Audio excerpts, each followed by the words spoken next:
Hello बच्चों, स्वागत है आप सभी का एक बार फिर से आपके अपने यूट्यूब चैनल में। तो कैसे हैं आप सभी? उम्मीद करते हैं आप सभी बहुत ही अच्छे होंगे और आप लोग का तैयारी भी बहुत ज़बरदस्त चल रहा होगा। जी हाँ दोस्तों, कल आपका प्री बोर्ड है, ठीक है, हिंदी का। और आपका 2025 का एग्ज़ाम भी बहुत सामने है। तो आप उम्मीद करते हैं कि वीडियो तो देख ही रहे होंगे और बहुत ही बेहतरीन आपका रिस्पॉन्स आ रहा है और आप लोग का तैयारी भी अच्छा चल रहा होगा वीडियो के माध्यम से। तो इसके अभी के वीडियो में हम लोग फिर से एक बार 40 ऑब्जेक्टिव सवाल करने वाले हैं, जो आपके कल के बोर्ड एग्जाम के लिए बहुत ही इंपॉर्टेंट होगा। देखिए, जितने भी वीडियो मैं बना रहा हूँ सारा मोस्ट इंपॉर्टेंट वीडियो होगा, इसलिए क्योंकि ये जितने भी सवाल हैं सब जैक बोर्ड के ऑफिशियल वेबसाइट का सवाल है, ठीक है। और कई बार ये सवाल रिपीट हुई है, कई बार मैंने देखा है पिछले सवाल के सवाल पेपर। तो बहुत बार एनालिसिस करने के बाद ये सब सवाल लाए हैं दोस्तों आप सभी के सामने, ठीक है। तो ये बहुत ही इंपॉर्टेंट सवाल है और कल आप कमेंट करके बाद में बताइएगा कि किस तरह सवाल मिला है, ठीक है। तो चलिए, हिंदी का हम फिर से एक बार 40 ऑब्जेक्टिव सवाल करने वाले हैं इस वीडियो में। तो वीडियो को शेयर करिएगा और चैनल पर सबसे फर्स्ट बार आए हैं तो चैनल को सब्सक्राइब करके बेल आइकन को प्रेस कर लीजिएगा, ताकि सभी बढ़िया बढ़िया वीडियो और लेटेस्ट नोटिफिकेशन आपको मिलता रहे। तो चलिए वीडियो को स्टार्ट करते हैं। पहला क्वेश्चन तो आपको पता है कि गद्यांश होता है। पहला क्वेश्चन देखिए, यहाँ गद्यांश का लिया गया है कि मनुष्य जो है वो जन्म से अहंकार का इतना विशाल बोझ लेकर आता है कि उसके दृष्टि सदैव दूसरों की बुराई पर ही टिकती है। आत्मनिरीक्षण को भुलाकर साधारण मानव जो निंदा में अपना जीवन बिताना चाहता है, इसके मूल में इसकी ईर्ष्या की दाहक दुष्प्रवृत्ति कार्यशील रहती है। दूसरे की सहज उन्नति को मनुष्य अपनी ईर्ष्या के वशीभूत होकर पचा नहीं पाता। इसके गुणों को अनदेखा करके केवल दोषों और दुर्गुणों को प्रचारित करने लगता। इस प्रक्रिया में वह इस तथ्य को भी विस्मित कर बैठता। ईर्ष्या का दाहक स्वरूप स्वयं उसके समय, स्वास्थ्य और सद्वृत्तियों के लिए कितना विनाशकारी सिद्ध हो रहा है। पर निंदा को हमारे शास्त्रों में पाप बताया गया है। वास्तव में मनुष्य अपने न्यूनताओं, अपने दुर्गुणों की ओर दृष्टि उठाकर देखना भी नहीं चाहता, क्योंकि स्वयं को पहचानने की एक प्रक्रिया बहुत ही कष्टकारी है। तो ये रहा आपका क्या, आपका एक गद्यांश रहा है। चलिए, अब इससे रिलेटेड कुछ क्वेश्चन है, तो क्वेश्चन को देखते हैं। क्वेश्चन है आपका कि मनुष्य का जन्म किसके बोझ के साथ होता है? तो मनुष्य का बोझ जन्म जो होता है वो अहंकार के बोझ के साथ होता है। पहला का आंसर ए होगा। दूसरा क्वेश्चन है कि दूसरों की उन्नति को मनुष्य क्यों नहीं देखना चाहता? दूसरों की उन्नति को मनुष्य इसलिए नहीं देखना चाहता क्योंकि दूसरों की उन्नति से सभी को ईर्ष्या होती है, ठीक है। तो ईर्ष्या भाव के कारण। तीसरा क्वेश्चन होगा बच्चों की, स्वास्थ्य और सदाचार नष्ट हो जाते हैं। स्वास्थ्य और सदाचार नष्ट हो जाते हैं। स्वास्थ्य और सदाचार नष्ट हो जाते हैं कब? तो ईर्ष्या के बस में होने पर। ईर्ष्या के अगर बस में आप रहेंगे तो स्वास्थ्य भी और सदाचार भी क्या होगा? नष्ट हो जाएगा। अगला क्वेश्चन है कि किसे भुलाकर मनुष्य निंदा में ही अपना जीवन बिताता है? किसे भुलाकर मनुष्य जो है मनुष्य निंदा में ही अपना जीवन बिताता है? तो वो हो जाएगा आत्मनिरीक्षण। आत्मनिरीक्षण, ठीक है, आत्मनिरीक्षण को भुलाकर। नेक्स्ट है उन्नति शब्द का विलोम क्या होगा? उन्नति शब्द का विलोम क्या होगा? तो उन्नति का शब्द का विलोम होगा अवनति। अवनति हो जाएगा। अब देखिए, आगे पद्यांश दिया हुआ है, पद्यांश के माध्यम से बताना है आपको आंसर। तो पद्यांश एक बार पढ़ लेते हैं। क्या दिया हुआ है कि नभ में उग आई लो, रंग भरी रेखा एक टेढ़ी सी, जिसको हम इंद्रधनुष कहते हैं। उमड़ घुमड़ कर अभी बादल यह बरसे, महाकुटी धरती और फूल पत्ती पौधे सब सरसे हैं। जीवन में इसी तरह दुख की घटनाओं का अंधेरा है, इसके पीछे शायद रंगों का घेरा है। और एक ऐसी आशा के तर्क पर दुख और दाह हम सहते हैं, जीवन में इसी आकर्षण को इंद्रधनुष हम कहते हैं, ठीक है। तो चलिए अब देखते हैं इसके आधार पे जो क्वेश्चन दिया है। तो बादल की तुलना किससे की गई है? ये क्वेश्चन है आपका, बादल की तुलना। तो बादल की तुलना दोस्तों जीवन की दुखों से की गई है, जीवन की दुखों से। अगला क्वेश्चन होगा कि कवि का जीवन के प्रति दृष्टिकोण कैसा है? जो कवि है, कवि का जीवन के प्रति क्या दृष्टिकोण है, इसको आपको बताना है। तो जीवन का दृष्टिकोण कवि का है आशावादी। आशावादी आंसर बिल्कुल करेक्ट है। आठवां क्वेश्चन होगा कि जीवन का इंद्रधनुष कैसे बनता है? जीवन का इंद्रधनुष तो आशा और निराशा से, ठीक है, आशा और निराशा। आगे क्वेश्चन है कि आशा का विलोम क्या होगा? तो आशा का विलोम होगा निराशा। विलोम मतलब उल्टा, ठीक है। तो आशा का विलोम हो जाएगा निराशा। नेक्स्ट 10वां क्वेश्चन, नभ का पर्यायवाची क्या होता है? तो नभ का पर्यायवाची दोस्तों होता है आकाश, ठीक है। आकाश, अंबर, गगन, ये सब नभ का पर्यायवाची है। अब व्याकरण वाले खंड को देखते हैं। तो क्वेश्चन है कि निम्नलिखित में से अकर्मक क्रिया किस वाक्य में है? अकर्मक क्रिया, ठीक है। तो अकर्मक क्रिया वो होता है जिसमें आपको सवाल करने के बाद आपको उसका उत्तर सही सटीक नहीं मिलेगा, तो उसको बोलेंगे अकर्मक क्रिया। अब आप ऑप्शन देखिए, गाय घास खाती है, तो क्या खाती है? घास खाती है। फिर रानी गाना गाती है, क्या गा रही है? तो गाना गा रही है। राजू पत्र लिखता है, इसका मतलब क्या लिखता है? तो पत्र लिखता है। और देखिए सी नंबर में क्या दिया? बच्चा रोता है। क्या रोता है? कुछ पता नहीं चलेगा, इसलिए बच्चा रोता है, वो सोता है, ये सब क्वेश्चन जब भी होगा तो क्या हो जाएगा? तो अकर्मक क्रिया होगा। आगे, जिसमें जिसमें कर्ता कर्ता क्रिया और कर्म तीनों उपस्थित रहे। मतलब आपको बोला कर्ता भी रहे, क्रिया भी हो और कर्म भी हो, ठीक है, तीनों आपका रहे तो उसको कौन सी क्रिया बोलेंगे?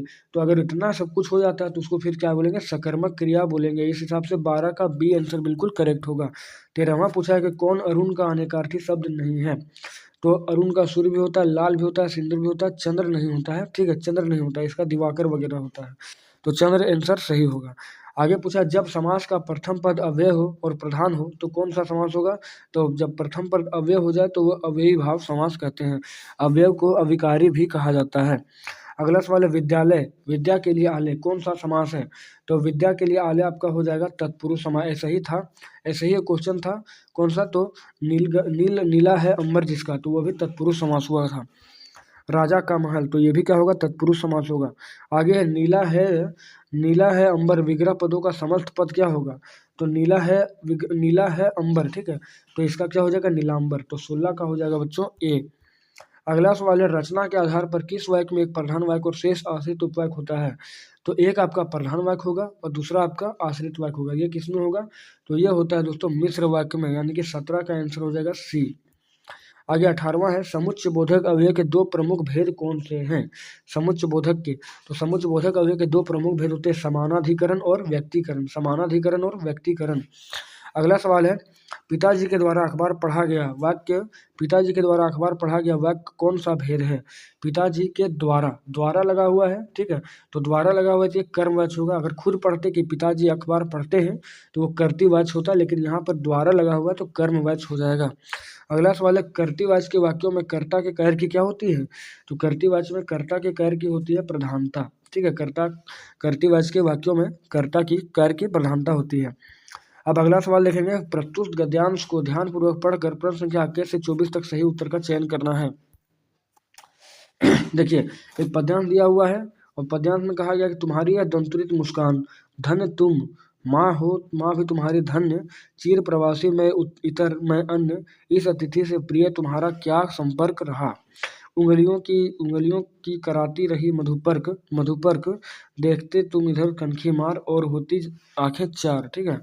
आगे यह तुम्हारी दंतुरित मुस्कान मुझे लगती बड़ी छविमान।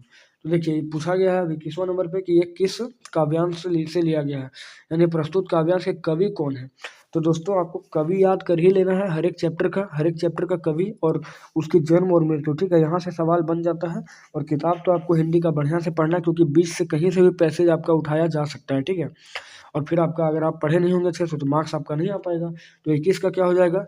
प्रस्तुत काव्यांश के कवि कौन होंगे? नागार्जुन होंगे, नागार्जुन। आगे 22वां सवाल पूछा गया है दंतुरित का क्या अर्थ है?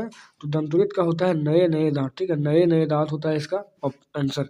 नेक्स्ट है बच्चे माँ को क्या कराती है? तो मधुपर्क कराती है। अभी क्वेश्चन ऑप्शन यहाँ गद्यांश में दिया हुआ था मधुपर्क। आगे क्वेश्चन है कवि ने धन्य किसे कहा है? कवि ने धन्य किसे कहा है, ठीक है, तो वो हो जाएगा माता और पुत्र को धन्य का, माता और पुत्र के रिलेशन को कवि ने धन्य कहा है। आगे क्वेश्चन है 25वां कि बादल किस दिशा से आ रहे हैं? तो बादल का कोई दिशा नहीं था, बादल का कोई दिशा नहीं था, ठीक है, इसलिए वो अज्ञात दिशा से आ रहे थे, बादल जो है अज्ञात दिशा से आ रहे थे। आगे है कहीं सांस लेते हो घर घर भर देते हो, इस पंक्ति का अर्थ क्या है? कहीं पर सांस लेते हो और घर घर भर देते हो, इस पंक्ति का अर्थ क्या है? तो इस पंक्ति का अर्थ है फागुन की हरियाली, इस फागुन की हरियाली का महसूस करना। आगे सूर्यकांत त्रिपाठी निराला का जन्म कब हुआ? देखिए आ ही गया है ऑप्शन क्वेश्चन, ठीक है, तो जितने भी राइटर है उसका नाम और उसका जन्म और उसका जो कहाँ पे क्या क्या उसका ये है, कौन सा रचना किया है वाक्य रचना और कहाँ पर जन्म हुआ, ये आपको याद कर लेना बहुत ही ज़रूरत है, ठीक है। तो 27 का दोस्तों क्या हो जाएगा? डी, 1899 इनका जन्म था। आगे है ना मर्यादा ना लही के माध्यम से सूरदास की गोपियाँ कौन सी मर्यादा ना रहने की बात की है? कौन सी मर्यादा ना रहने की बात की है? तो वो हो जाएगा प्रेम की मर्यादा। अगला क्वेश्चन 29 से लेकर 32 तक आपको गद्यांश पढ़कर जवाब देना था। देखिए पान वाले से सवाल पूछा गया है, यानी कि नेताजी के चश्मा से, ठीक है, नेताजी के चश्मा से पूछा गया है, ठीक है। तो देखते हैं कौन सा क्वेश्चन है, पहले तो आप देख लीजिए इसको, गद्यांश को पढ़ लेते हैं एक बार। तो पूछा गया कि हालदार साहब को पान वाले द्वारा एक देशभक्त का इस तरह मजाक उड़ाया जाना अच्छा नहीं लगता। मुड़कर देखा तो अवाक रह गए, एक बेहद बूढ़ा सा मरियल सा लंगड़ा आदमी सिर पर गांधी टोपी और आंखों पर काला चश्मा लगाए लगाए एक हाथ में छोटी सी संदूकची और हाथ में एक बांस पर टंगे बहुत से चश्मे लिए अभी एक गली से निकला था। अब एक बंद दुकान के सहारे अपना बांस टिका रहा था, तो इस बेचारे का दुकान भी नहीं फेरी लगाता था। ठीक है।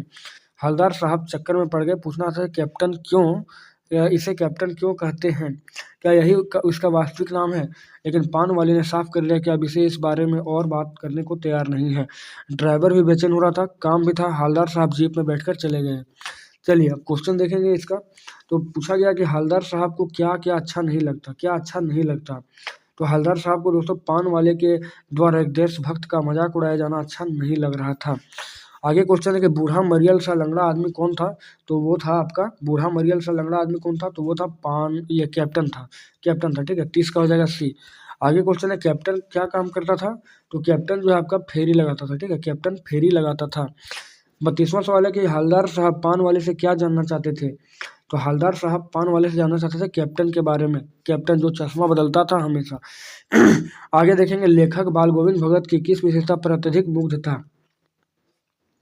यानी लेखक जो है वो बाल गोविंद भगत के किस विशेषता पर मंत्रमुग्ध था? तो मधुर गान पर। नेक्स्ट क्वेश्चन होगा कि बाल गोविंद भगत के पाठ के आधार पर बताएं रोपनी किसे कहते हैं? तो धान की रोपाई को रोपनी कहते हैं, धान की रोपाई को। अगला क्वेश्चन है कि बाल गोविंद भगत के संगीत को लेखक ने क्या कहा है? बाल गोविंद भगत के संगीत को लेखक ने क्या कहा है? तो लेखक ने उसे जादू कहा है। ठीक है, जादू कहा है बाल गोविंद भगत के लेखन को। आगे नेक्स्ट है कि बाल गोविंद भगत कौन से माह में प्रभातियां शुरू करते थे? तो बाल गोविंद भगत जो है वो आपका कार्तिक मास में प्रभातियां शुरू करते थे। ठीक है, कार्तिक मास में। याद रखना सभी क्वेश्चन, बहुत ही इंपॉर्टेंट सवाल है।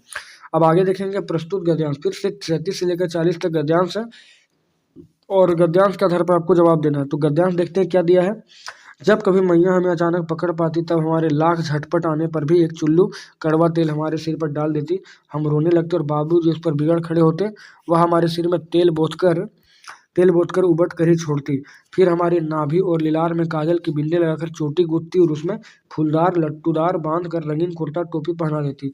हम खासे कन्हैया बनकर बाबूजी की गोद में सिसकते बाहर आ जाते। अब पूछा गया प्रस्तुत कहानी के लेखक कौन है? तो ये आपका माता का आंचल से लिया गया, माता का आंचल से। और माता के आंचल का लेखक कौन है? श्री पूजन शाह है। तो 37 का हो जाएगा ए। 38वां पूछा गया लेखक की माँ काजल कहाँ लगाती थी? तो काजल जो लगाती थी वो नाभि और लिलार में लगा देती थी, तारकेश्वर नाथ का। नेक्स्ट है माँ चोटी में लेखक को क्या बांधती? तो फलदार लट्टू बांध देती थी। ठीक है, माँ जो है फलदार लट्टू बांध देती थी। और अगला सवाल है कि लेखक किसकी गोद में सिसकते बाहर आते? तो लास्ट में लेखक जो है बाबूजी की गोद से बाहर निकल आते थे। तो दोस्तों आज हम लोग 40 ऑब्जेक्टिव इस बार ये पार्ट 4 था आपका। ठीक है, पार्ट 4 था और अभी आपका कम से कम 2 से 3 पार्ट हो रहेगा ऑब्जेक्टिव का। तो सभी को देख लेना है ताकि कल का एग्जाम और 2025 का एग्जाम आपके लिए अच्छा रहे। ठीक है, तो चलिए आपसे मिलते हैं अगले पार्ट में। तब तक जय हिंद, जय भारत और लव यू। और तैयारी इसी तरह से करते रहिए। वीडियो को शेयर करके, चैनल को सब्सक्राइब करके बेल आइकन को आप लोग प्रेस भी कर लीजिए।